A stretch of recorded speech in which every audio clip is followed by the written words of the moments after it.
नमस्कार, बहुत स्वागत है आपका। इंडिया डेली 24/7 देख रहे हैं आप। मैं हूं आपके साथ इशिका त्यागी। तो अंतरराष्ट्रीय राजनीति के अखाड़े से एक ऐसी सनसनीखेज खबर आ रही है जिसने दुनिया के स्वघोषित चौधरी अमेरिका और उसके राष्ट्रपति डोनाल्ड ट्रंप के दो मुंहे चरित्र की धज्जियां उड़ाकर रख दी है।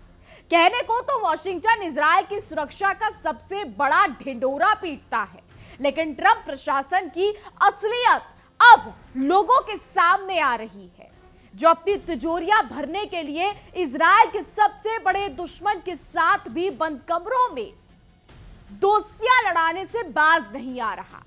एक तरफ इजराइल के प्रधानमंत्री बेंजामिन नेतन्याहू कैबिनेट की बैठक में तुर्की के राष्ट्रपति एर्दोगान द्वारा यहूदी देश को मटियामेट करने की धमकियों पर छाती पीट रहे हैं, और दूसरी तरफ वही अमेरिका गिरगिट की तरह रंग बदलते हुए उसी तुर्की को F-35 जैसे घातक लड़ाकू विमानों का लालच देकर पीठ में खंजर घोंपने की बिसात बिछा रहा है। ट्रंप की इस आस्तीन की सांप वाली कूटनीति ने साफ कर दिया है कि अमेरिका डॉलर के तराजू में अपनी दोस्ती को तोलता है, जहां ईमान और वफादारी जैसी बातें केवल चुनौती भाषणों का एक झुंझुना बनकर रह गई है। तो अंतरराष्ट्रीय कूटनीति के मंच से एक ऐसी खबर सामने आ रही है जिसने दुनिया भर के भू राजनीतिक समीकरणों में बारूद भरने का काम कर दिया है। कहने को तो जो देश खुद को दुनिया का चौधरी समझते हैं, उसकी कूटनीति की कलाई एक बार फिर से पूरी तरीके से दुनिया के सामने खुल चुकी है। हम बात कर रहे हैं अमेरिका की, जो एक तरफ इजराइल का सबसे बड़ा हमदर्द होने का ढोंग कर रहा है, लेकिन दूसरी तरफ गिरगिट की तरह रंग बदलते हुए इजराइल के दुश्मनों के साथ जो है वो अपनी नजदीकियां बढ़ा रहा है। इजराइल के प्रधानमंत्री बेंजामिन नेतन्याहू यूं तो अपने देश को लेकर लंबे चौड़े बयान दे रहे हैं, लेकिन शायद डोनाल्ड ट्रंप की इस नीति से बेंजामिन नेतन्याहू अब भी अनजान है। लेकिन यह कहना भी गलत होगा, क्योंकि बेंजामिन नेतन्याहू वो शख्सियत है जो बहुत आराम से किसी की भी नीयत को भांप लेते हैं। तो ऐसा तो नहीं है कि नेतन्याहू ने ट्रंप की नीयत को नहीं भांपा होगा। दरअसल सुपर पावर अमेरिका की नस नस से दुनिया वाकिफ है, जिसका कूटनीतिक चरित्र हमेशा से कुछ और ही रहा है। इजराइल और तुर्की के बीच बढ़ती तल्खी ने वॉशिंगटन के इसी दो मुंहे चेहरे को बेनकाब कर दिया है। बता दें, मीडिया रिपोर्ट्स के मुताबिक ये पता चला है कि नेतन्याहू के गुस्से और अमेरिका के प्रति अविश्वास को जो है वो साफ देखा जा सकता है। इजराइल को नेस्तनाबूद करने की धमकियां खुलेआम दी जा रही हैं, और बेवकूफ बना अमेरिका अपनी कूटनीतिक रोटियां सेकने में मसरूफ है। प्रधानमंत्री बेंजामिन नेतन्याहू ने कैबिनेट की बैठक में तुर्की की हरकतों पर सीधे प्रहार करते हुए कहा कि शायद ही कोई ऐसा दिन बीतता हो जब तुर्की के राष्ट्रपति एर्दोगान इजराइल के वजूद को मिटाने या उसे खत्म करने की हुंकार न भरते हो। नेतन्याहू ने अपने मंत्रियों को आगाह करते हुए कहा कि हम इन गीदड़ भभकियों को हल्के में बिल्कुल नहीं ले सकते। उन्होंने इतिहास का हवाला देते हुए एक बेहद गंभीर बात कही कि अगर हमने अपने लोगों के इतिहास से कोई एक सबसे बड़ा सबक सीखा है तो वो ये है कि जब भी कोई दुश्मन ये कहता है कि वो आपको खत्म करना चाहता है, तो उसकी बात को 100% गंभीरता से लेना चाहिए, वरना भारी नुकसान उठाना पड़ सकता है। अब इस पूरे विवाद में वॉशिंगटन की भूमिका पर कड़ा तंज कसते हुए इजरायली प्रधानमंत्री ने साफ किया कि वो तुर्की के इन खतरनाक और भड़काऊ बयानों की ओर अपने अमेरिकी दोस्तों का ध्यान जरूर दिलाएंगे। नेतन्याहू ने कैबिनेट के अपने सहयोगियों से दो टूक शब्दों में कहा कि हम इन बयानों को कतई नजरअंदाज नहीं कर रहे हैं और अमेरिका को इस पर अपनी स्थिति स्पष्ट करनी ही होगी। तो एक तरफ अमेरिका इजराइल की सुरक्षा की कस्में खाता है और दूसरी तरफ उन ताकतों को शय देता है जो इजराइल की बर्बादी के सपने देख रही है। यही वजह है कि इजराइल अब अमेरिका के सामने इस मुद्दे को पूरी आक्रामकता से उठाने जा रहा है। आपको बता दें कि हाल के दिनों में तुर्की और उसके शीर्ष नीति निर्माताओं ने यरूशलेम के खिलाफ अपनी जुबानी जंग को 7वें आसमान पर पहुंचा दिया है। सिर्फ राष्ट्रपति एर्दोगान ही नहीं बल्कि तुर्की के दूसरे सीनियर अधिकारी भी इस बहती हुई पूरी लड़ाई में हाथ धोने से पीछे नहीं हट रहे हैं। इस नफरत की आग में घी डालने का काम करते हुए तुर्की के गृह मंत्री ने तो इस महीने की शुरुआत में सारी हदें पार कर दी थी। उन्होंने खुले मंच से कसम खाते हुए देश के लोगों से यरूशलेम को इजराइल के कब्जे से आजाद कराने की सीधी धमकी दे डाली थी, जिससे यरूशलेम में सुरक्षा एजेंसियां अलर्ट मोड पर आ गई। अब इस दुश्मनी की जड़ें 7 अक्टूबर 2023 को हमास द्वारा इजराइल पर किए गए भीषण और अप्रत्याशित हमले से जुड़ी हैं, जिसके बाद शुरू हुई महाजंग ने पूरी दुनिया को 2 धड़ों में बांट दिया है। इस जंग की शुरुआत के बाद से ही एर्दोगान इजराइल के अंतरराष्ट्रीय मंचों पर धज्जियां उड़ाने वाले सबसे मुखर और आक्रामक विदेशी नेताओं की फहरियत में सबसे आगे हैं। एर्दोगान ने गाजा में हो रहे सैन्य एक्शन के लिए इजराइल पर सीधे तौर पर नरसंहार के संगीन आरोप मढ़े हैं। इतना ही नहीं, उन्होंने इजरायली नेताओं के खिलाफ इंटरनेशनल क्रिमिनल कोर्ट आईसीसी द्वारा गिरफ्तारी वारंट जारी करने के फैसले का पलके बिछाकर स्वागत किया था और संयुक्त राष्ट्र से इजराइल के खिलाफ सैन्य बल प्रयोग करने तक की सिफारिश कर डाली थी। वहीं अगर हमास की बात करें तो हमास को आतंकवादी गुट बोला जाता है। इजराइल की तरफ से कहा जाता है कि हमास जो है वो आतंकवादी गुट है जिसने गाजा पर कब्जा कर रखा है। इजराइल ही नहीं बल्कि अमेरिका और तमाम देश हमास, हूती, हिजबुल्ला इन्हें आतंकवादी संगठन कहते हैं। लेकिन तुर्की की तरफ से ये बयान आना यहाँ पर कुछ और ही चीजें खड़ी करता है। अब दोनों देशों के बीच ये कड़वाहट कितनी व्यक्तिगत और गहरी हो चुकी है, इसका अंदाजा कुछ पश्चिमी और इजरायली मीडिया रिपोर्ट से आसानी से लगाया जा सकता है। इन रिपोर्ट्स के मुताबिक मार्च 2025 में आपको बता दें कि एक बड़ी प्रार्थना सभा के दौरान एर्दोगान ने खुलेआम इजराइल को मटियामेट करने की मांगी पैच इजराइल को मटियामेट करने की मांग की थी। उन्होंने बेहद आक्रामक लहजे में कहा था कि अपने नाम की खातिर इस इजराइल को पूरी तरीके से नष्ट और बर्बाद कर दे। इस बयान ने आग में पेट्रोल का काम किया, जिसे इजराइल ने अपने वजूद पर सीधे हमले के तौर पर देखा है। अब बात करते हैं कूटनीति के उस शतरंज के खिलाड़ी की जो हमेशा बहती हुई लड़ाई में हाथ धोने के लिए तैयार रहता है।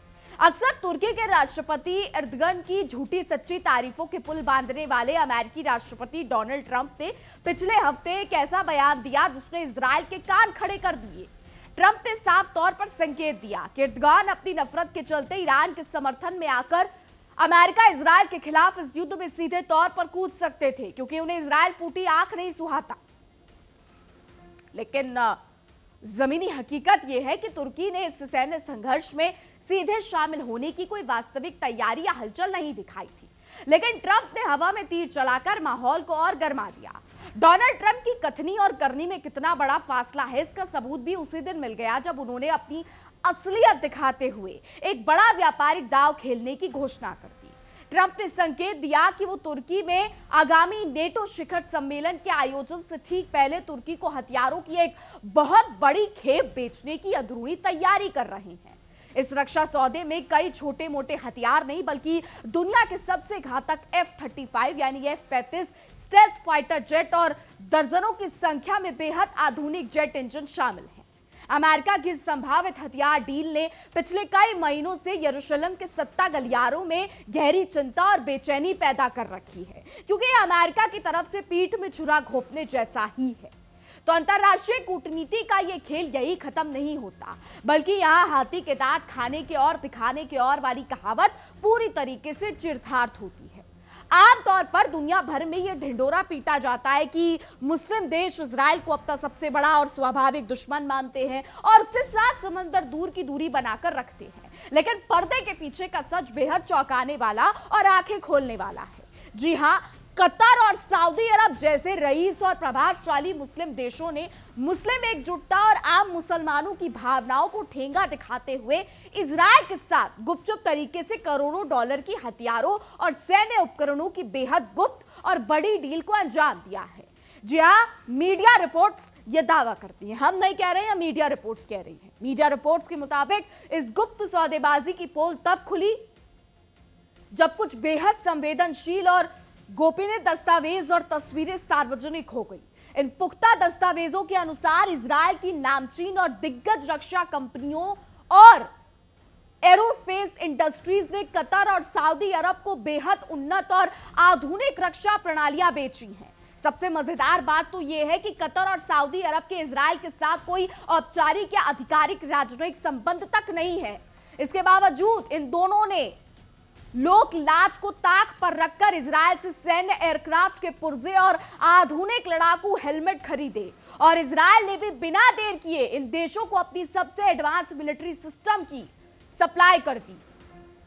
मीडिया रिपोर्ट्स ने इस पूरे मामले की परत दर परत खोलकर रख दी है कि कैसे इजरायली रक्षा कंपनियों ने कतर और सऊदी अरब की सैन्य ताकत को मजबूत करने के लिए पर्दे के पीछे से अपनी तिजोरियां भरी।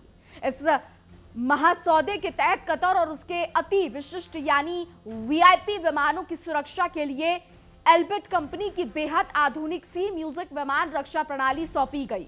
वहीं दूसरी तरफ कतर और सऊदी अरब दोनों ने अमेरिकी कंपनी बोइंग के साथ किए गए एक त्रिकोणीय अनुबंध के माध्यम से अपने F-15 लड़ाकू विमानों के बड़े बेड़े के लिए इजरायल में बने कलपुर्जे, अत्याधुनिक लड़ाकू हेलमेट और नाइट विजन सिस्टम हासिल करने में कामयाबी पाई।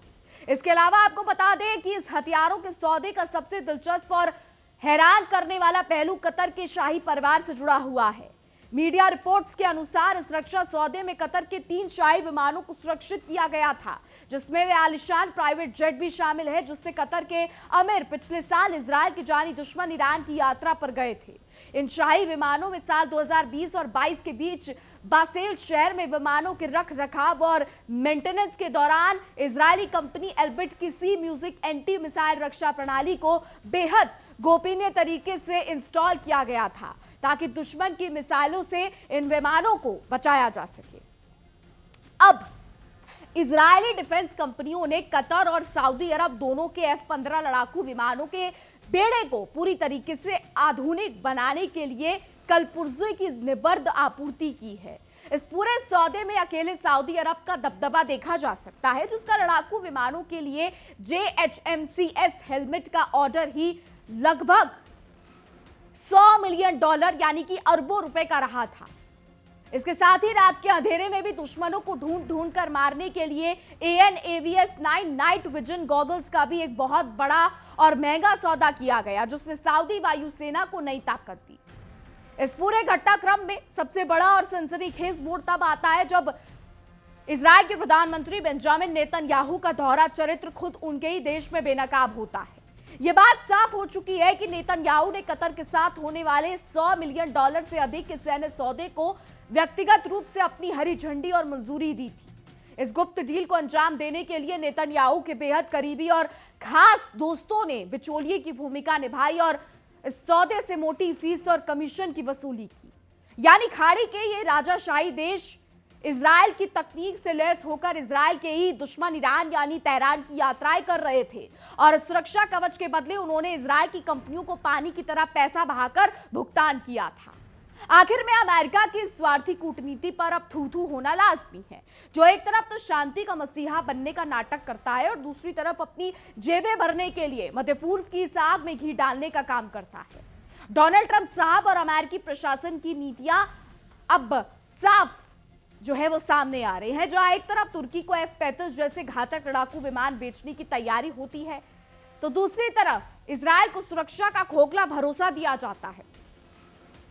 इस पूरे घटनाक्रम ने यह साफ कर दिया है कि अंतरराष्ट्रीय कूटनीति में कोई किसी का सगा नहीं होता। यहां सिर्फ और सिर्फ पैसों और हथियारों का बोलबाला है, जहां इजरायल और खाड़ी देश दुश्मनी का नाटक करते हुए भी अरबों डॉलर का व्यापार कर रहे हैं और अमेरिका इस पूरे तमाशे का मुख्य सूत्रधार बना हुआ है।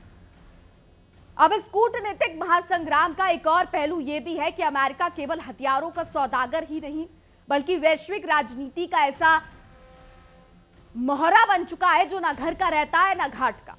एक तरफ व्हाइट हाउस में बैठकर अमेरिकी नीति निर्माता मध्य पूर्व में शांति बहाली के बड़े बड़े दावे करते हैं और दूसरी तरफ तुर्की जैसी ताकतों को मजबूत करके खुद अपने ही सबसे पुराने सहयोगी इजरायल की पीठ में छुरा घोंपने का काम करते हैं। एर्दोगान के तीखे बयानों पर अमेरिका की रहस्यमयी खामोशी इस बात का साफ संकेत है कि जब बात अपने व्यापारिक और रणनीतिक फायदों की आती है तो वॉशिंगटन के लिए नैतिकता और दोस्ती जैसी बातें केवल किताबों में लिखी बातें बनकर रह जाती। तो तुर्की को F-35 स्टेल्थ फाइटर जेट और आधुनिक इंजन देने का डोनाल्ड ट्रंप का यह नया पैंतरा इजरायल के लिए किसी बड़े कूटनीतिक झटके से कम नहीं है। यरूशलेम के सैन्य गलियारों में इस बात को लेकर बेहद तीखी प्रतिक्रिया है कि जिस तकनीक के दम पर इजरायल ने पूरे मध्य पूर्व में अपनी सैन्य श्रेष्ठता बनाए रखी थी, उसे अमेरिका अब कोड़ियों के भाव उसके कट्टर विरोधी को सौंपने जा रहा है। ट्रंप प्रशासन का यह कदम जिस थाली में खाना उसी में छेद करने जैसा है, क्योंकि एक तरफ अमेरिका इजरायल को अपनी सुरक्षा की गारंटी देता है और दूसरी तरफ ऐसे देशों को घातक हथियारों से लैस करता है जो इजरायल के वजूद को ही धरती से मिटाने की कस्में खा रही हैं। इधर खाड़ी के देशों यानी कि कतर और सऊदी अरब की बात करें तो उनका दोहरा चरित्र भी अब पूरी तरह से बेनकाब हो चुका है। दुनिया भर के सामने खुद को इस्लाम और मुसलमानों का स्वघोषित मसीहा और रक्षक बताने वाले ये देश अंदर ही अंदर इजरायल की सैन्य ताकत के आगे नतमस्तक है। सोशल मीडिया और सार्वजनिक मंचों पर फिलिस्तीन के हक में मगरमच्छ के आंसू बहाने वाले इन शासकों की असलियत यह है कि जब अपनी व्यक्तिगत सुरक्षा और ऐशो आराम की बात आती है तो इन्हें इजरायल की अत्याधुनिक तकनीक और उसके घातक हथियार सबसे ज्यादा रास आते हैं। हालांकि मीडिया रिपोर्ट्स ये दावा करती है, इसमें कितनी सच्चाई है ये कहा नहीं जा सकता जब तक आधिकारिक पुष्टि नहीं हो जाती। वहीं कतर के अमीर का इजरायली सुरक्षा तंत्र से लैस होकर ईरान की सरजमी पर कदम रखना इस बात का जीता जागता सबूत है कि कूटनीति में दिखाने के दांत हाथी के दांत दिखाने के और खाने के कुछ और होते हैं। अब यह पूरा सौदा इस बात को भी पुख्ता करता है कि अंतर्राष्ट्रीय हथियारों के बाजार में पैसा बोलता है और कूटनीति पानी भरती है। सऊदी द्वारा लगभग $100 मिलियन की लागत से खरीदे गए लड़ाकू हेलमेट और नाइट विजन गॉगल्स इस बात की गवाही दे रहे हैं कि अरब जगत के पास तेल की अकूल दौलत तो है, लेकिन आधुनिक तकनीक के लिए उन्हें आज भी उसी इजरायल के आगे हाथ फैलाना पड़ता है जिसे वो दुनिया के सामने अपना दुश्मन नंबर 1 बताते हैं। इस पूरे खेल में इजरायली कंपनियों ने भी बखूबी अपना फायदा देखा है। कतर सऊदी की मजबूरी का फायदा उठाकर अपनी तिजोरियों को डॉलर से पूरी तरीके से भर दिया है। लेकिन इस पूरी कहानी का सबसे काला अध्याय यरूशलेम के भीतर ही लिखा गया, जहां नेतन्याहू खुद इस दौरे खेल के मुख्य रणनीतिकार बनकर उभरे। एक तरफ नेतन्याहू इजरायली जनता के सामने खुद को देश का सबसे बड़ा रक्षक और तुर्की व अन्य मुस्लिम देशों का विरोधी साबित करने का ढोंग रचते हैं, तो दूसरी तरफ अपने खास बिचौलियों के लिए जरिए कतर के 7 अरबों रुपए के गुप्त रक्षा सौदे को हरी झंडी देते हैं।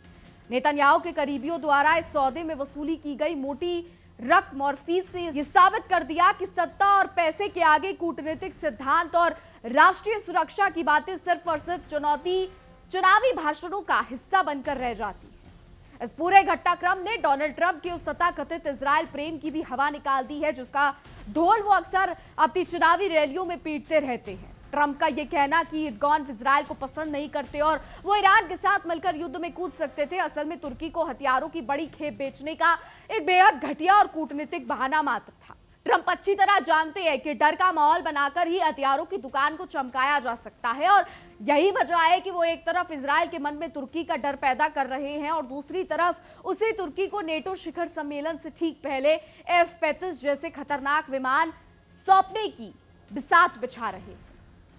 अगर तुर्की और अमेरिका के इस नए रक्षा सौदे को गहराई से समझा जाए तो यह साफ हो जाता है कि वॉशिंगटन की नजरों में किसी देश की संप्रभुता या सुरक्षा की कोई कीमत नहीं है। वॉशिंगटन केवल और केवल अपने सैन्य औद्योगिक परिसर यानी वेपन लॉबी के हितों को साधने में लगा रहता है। इजरायल को यह बात अब अच्छी तरह समझ आ रही है कि पराये भरोसे रहने वाले हमेशा धोखा खाते हैं, क्योंकि अमेरिका ने अतीत में भी अपने कई सहयोगियों को वक्त आने पर बीच मझधार में अकेला छोड़ दिया है। एर्दोगान की धमकियों को गंभीरता से लेने की नेतन्याहू की लाचारी दरअसल अमेरिका की इसी अविश्वसनीयता का सीधा नतीजा है। तो गाजा पट्टी में चल रहे खूनी संघर्ष और इंटरनेशनल क्रिमिनल कोर्ट द्वारा इजरायली नेताओं के खिलाफ जारी वारंट के बीच इस तरह की गुप्त डील्स का सामने आना वैश्विक राजनीति की घिनौनी हकीकत को दर्शाता है। एक तरफ तुर्की के राष्ट्रपति एर्दोगान संयुक्त राष्ट्र में खड़े होकर इजरायल के खिलाफ दुनिया भर से सैन्य बल प्रयोग की अपील करते हैं, तो दूसरी तरफ उनकी नाक के नीचे उनके नेटो सहयोगी अमेरिका द्वारा इजरायल की तकनीक से बने हथियारों का नेटवर्क पूरे क्षेत्र में फैलाया जा रहा है। ये पूरी स्थिति हाथी के दांत खाने के और दिखाने के और वाली कहावत को 100% सच साबित करती है, जहां हर खिलाड़ी चेहरे पर कूटनीति का नकाब ओढ़े अपनी रोटियां सेट करने में लगा है। तो यरूशलेम और वॉशिंगटन के बीच पनप रहा ये अविश्वास आने वाले दिनों में मध्य पूर्व की राजनीति को एक बेहद खतरनाक मोड़ पर ले जा सकता है। नेतन्याहू का ये कहना कि वो इन बयानों को नजरअंदाज नहीं कर रहे हैं और अमेरिकी दोस्तों का ध्यान इस ओर खींचेंगे, असल में अमेरिका को दी गई एक परोक्ष चेतावनी है कि इजराइल अब वॉशिंगटन के इस दोहरे रवैये को बर्दाश्त करने के मूड में नहीं है। लेकिन सवाल ये उठता है कि क्या सुपर पावर अमेरिका इजराइल की इस नाराजगी की परवाह करेगा या फिर अरबों डॉलर के मुनाफे वाले F-35 सौदे के आगे इजराइल की इन चिंताओं को हमेशा की तरह ठंडे बस्ते में डाल देगा।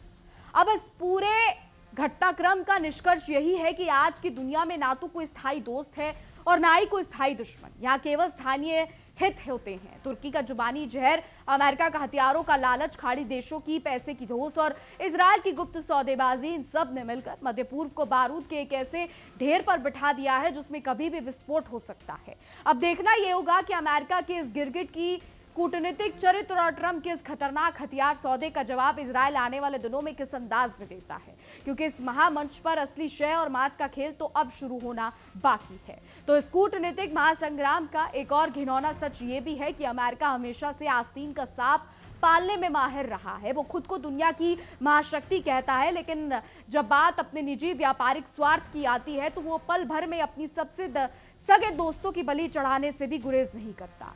तुर्की के राष्ट्रपति जो खुलेआम रैलियों में इजराइल को नामो निशान मिटाने की धमकी दे रहे हैं, उन्हें ही दुनिया का सबसे घातक लड़ाकू विमान बेचने की तैयारी करके ट्रंप ने साबित कर दिया है कि अमेरिकी कूटनीति की बुनियाद सिर्फ और सिर्फ धोखे और लालच पर टिकी है। इधर खाड़ी के सुल्तानों और शेखों की बात करें तो उनका दोहरा रवैया भी पूरी दुनिया के सामने अब अच्छी तरीके से आ चुका है। एक तरफ ये देश दुनिया भर के लोगों के सामने इजराइल के खिलाफ बड़े बड़े प्रतिबंधों और मजहबी एकजुटता की कस्में खाते हैं और दूसरी तरफ अपनी शाही सुरक्षा के लिए इजरायली कंपनियों के आगे घुटने टेक कर गिड़गिड़ा रहे हैं। कतर और सऊदी अरब के लड़ाकू विमानों में इजराइल की तकनीक का होना और कतर के अमीर का इजरायली रक्षा कवच के साए में ईरान की सैर करना, यह साफ दिखाता है कि इन मुल्कों के लिए सिर्फ अपना हित सबसे पहले है।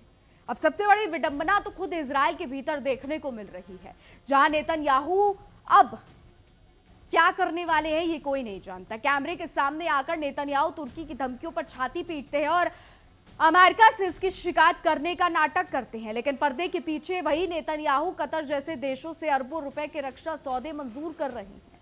उनके खास दोस्त इस पूरे खेल में अपनी जेबें गर्म कर रहे हैं, जो ये साबित करता है कि जब बात सत्ता की कुर्सी की और पैसे की आती है तो दुश्मनी और राष्ट्रीय सुरक्षा जैसी बड़ी बड़ी बातें सिर्फ हवा हो जाती हैं। इस पूरे घटनाक्रम ने वैश्विक राजनीति की उस असलियत को पूरी तरीके से सबके सामने रख दिया है, जहां नैतिकता का कोई स्थान नहीं है। वॉशिंगटन में बैठे डोनाल्ड ट्रंप हो, अंकारा में बैठे एर्दोगान हो या यरूशलेम में बैठे नेतन्याहू, ये सभी नेता दुनिया की आंखों में धूल झोंकने वाले शातिर बाजीगर हैं। अमेरिका इस पूरे खेल का वो मदारी बन चुका है जो डमरू बजाकर मध्य पूर्व के देशों को आपस में लड़वाता भी है और दोनों तरफ हथियार बेचकर अपनी तिजोरियां भी भरता है। अब इस कूटनीतिक ड्रामे का अंजाम चाहे जो भी हो, लेकिन इसने अमेरिका के उस दो मुहे चेहरे को हमेशा के लिए बेनकाब कर दिया है, जो दोस्ती का हाथ बढ़ाकर पीठ में खंजर घोंपने की फिराक में रहता है। अब आने वाला समय बताएगा कि क्या होता है। फिलहाल हमारी आज की रिपोर्ट में बस इतना ही। तमाम खबरों के लिए देखते रहिए इंडिया डेली 24/7। देखिए इंडिया डेली 24/7 अब आपके स्मार्ट टीवी पर। इंडिया डेली मौजूद है सभी डिजिटल प्लेटफॉर्म पर लाइव और लगातार। इंडिया डेली 24/7 हर दिन राष्ट्र को समर्पित।